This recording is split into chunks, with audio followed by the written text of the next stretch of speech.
लोकसभा चुनाव नजदीक आते ही राजनीतिक पार्टियां अब सक्रिय नजर होती दिख रही है। आज बात करें तो आम आदमी पार्टी के कार्यकर्ताओं ने एक बैठक 2024 लोकसभा चुनाव में अपनी सक्रिय भूमिका निभाने की बात कही है। प्रेस वार्ता में उन्होंने बताया है कि आम आदमी पार्टी उत्तराखंड की 5 सीटों पर चुनाव लड़ेगी। आपको बता दें, सभी राजनीतिक पार्टियों की नज़र हरिद्वार लोकसभा सीट पर है और सभी जातिगत समीकरण लगाने में जुटे हुए हैं। वहीं आम आदमी पार्टी के कार्यकर्ताओं का कहना है कि उन्होंने लोकसभा चुनाव के लिए कमर कस दी है, इसलिए अब की बार हरिद्वार लोकसभा सीट पर चौंकाने वाले परिणाम आएंगे। वहीं उन्होंने बताया कि इंडिया अलायंस जो बात चल रही है, अगर गठबंधन होता है तो उसी हिसाब से चुनाव लड़ा जाएगा। शुरुआत हो गई है। आज आपके बीच में मैदान में आ गए हैं और आम आदमी पार्टी मैदान में ऐसे ही आती है।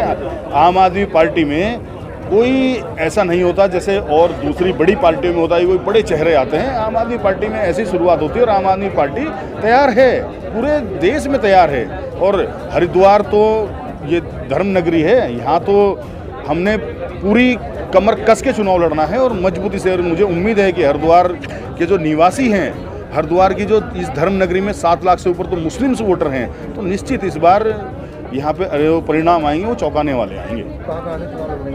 उत्तराखंड के 5 सीटों पे चुनाव लड़ने की तैयारी है। बाकी और देश में तो आम आदमी पार्टी जिस तरीके से बढ़ रही है, तो मेरा मानना है कि पार्टी पूरे देश में ही चुनाव लड़ेगी। ये बहुत बड़ी आम आदमी पार्टी की उपलब्धि थी कि आम आदमी पार्टी पहली बार चुनाव लड़ी और 70 की 70 सीटों पर चुनाव लड़ी और कोई भी प्रत्याशी ना उसको कोई भाजपा कांग्रेस तोड़ पाई, ना कोई प्रत्याशी छोड़ कर गया। तो ये बहुत बड़ा एक बेस बनाया आम आदमी पार्टी का और आज उत्तराखंड की हर एक विधानसभा में आम आदमी पार्टी का मजबूत संगठन खड़ा है। आम आदमी पार्टी के जो कैंडिडेट चुनाव लड़े हैं, कुछ क्या देखिए, सीधी सी स्पष्ट है। ये तो जो मुख्यमंत्री बनने आए थे वो चले गए, जो सिर्फ एमएलए बनने आए थे वो चले गए।